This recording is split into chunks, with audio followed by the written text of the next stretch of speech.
Hey guys, it's Tag Lego here, back with a new set review. This one is the Millennium Falcon, the most recent Falcon from Episode 9, Rise of Skywalker. Great movie, plus a bunch of new Lego sets that came out. This Millennium Falcon has 1,351 pieces. It comes with 7 minifigures. It's in a gigantic box. If I flip it around here, you can see some of the beautiful details on the back of the box, showing off the planet where the Resistance has their base. You've got the rear end of the Millennium Falcon, all the different functions, and it shows how it can open up. So I am going to open it up and build it. I'm actually going to do a separate video of the speed build of it. You can click up in the corner to check that out. But yeah, once I finish building it, I'll let you know what I think and show you the interior, the functions, all that cool stuff. So yeah, let's get into the building.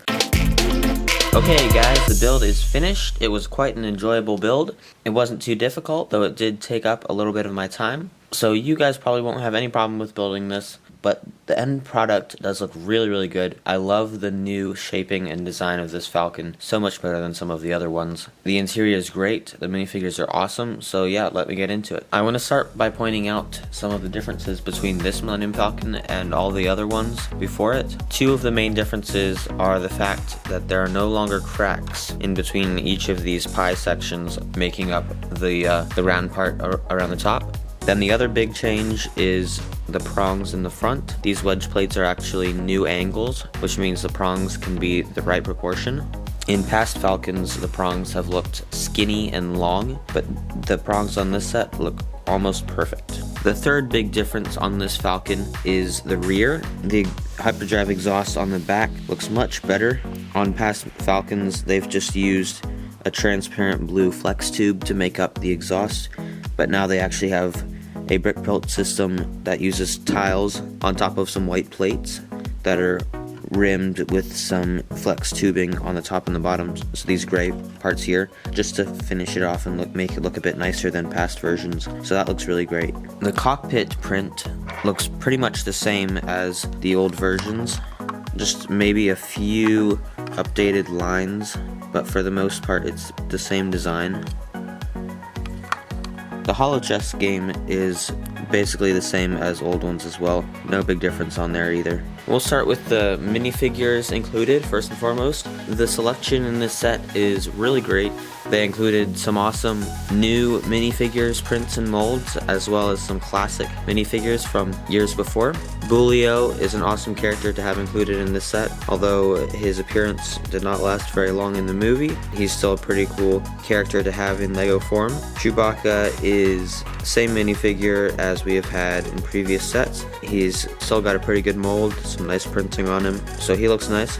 Dio is a new character for Rise of Skywalker, and so of course they had to make him in Lego form. He is all one piece with a lot of printing on the side of his wheel, on his neck, on his nose, his eyes, and he's got a connection down here. He's got an anti-stud so he can go on base plates and studded surfaces, as well as a stud on the back of his head, which makes for more connections. We've also got older Lando. He's got a costume similar to the one seen in Solo, but his cape is really nice. It's actually two pieces. The bottom cape and the top cape are separate. It's got blue on the inside and black on the outside, which is pretty cool. They don't do double-sided capes very often. And his head is reversible. He's got a less stern face over on the other side.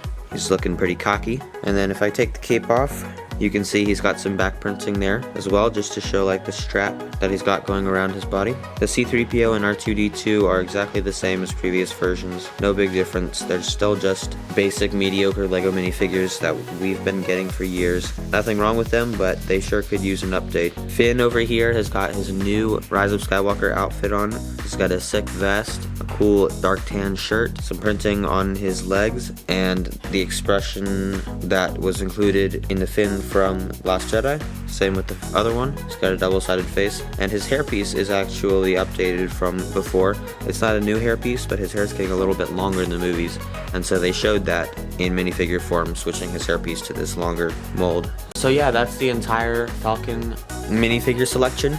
I actually really enjoy the figs they chose. The only thing I'd have to say about the minifigures that can be found in this set is the fact that there are no villains at all. And I think it'd be pretty cool to include a First Order minifigure just something for the heroes to fight, because it's basically all good guys in this set. As you can see, the Falcon has some great interior space. It's got plenty of room for the minifigures that are included.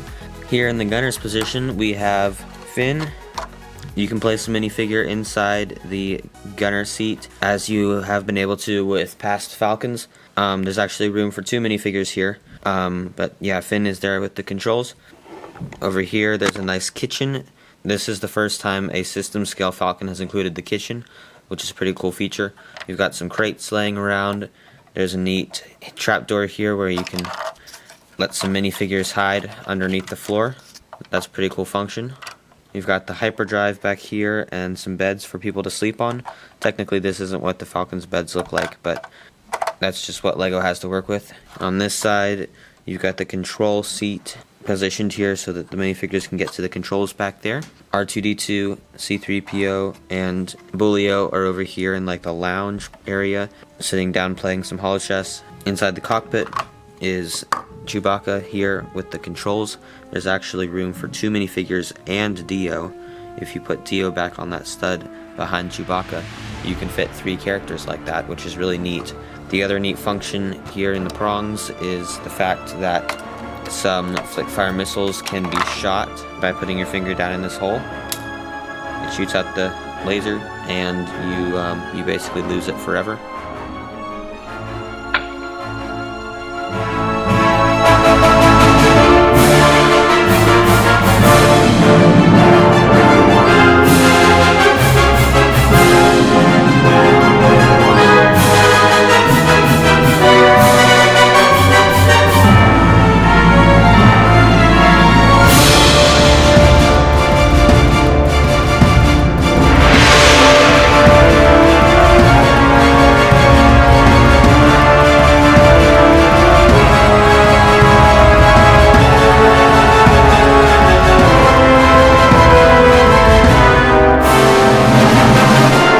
So yeah guys, I think that's everything I have to say about this set. I hope you enjoyed this video. Please remember to like and subscribe. That helps out a lot on my channel. And I'll see you on the next video. Goodbye guys.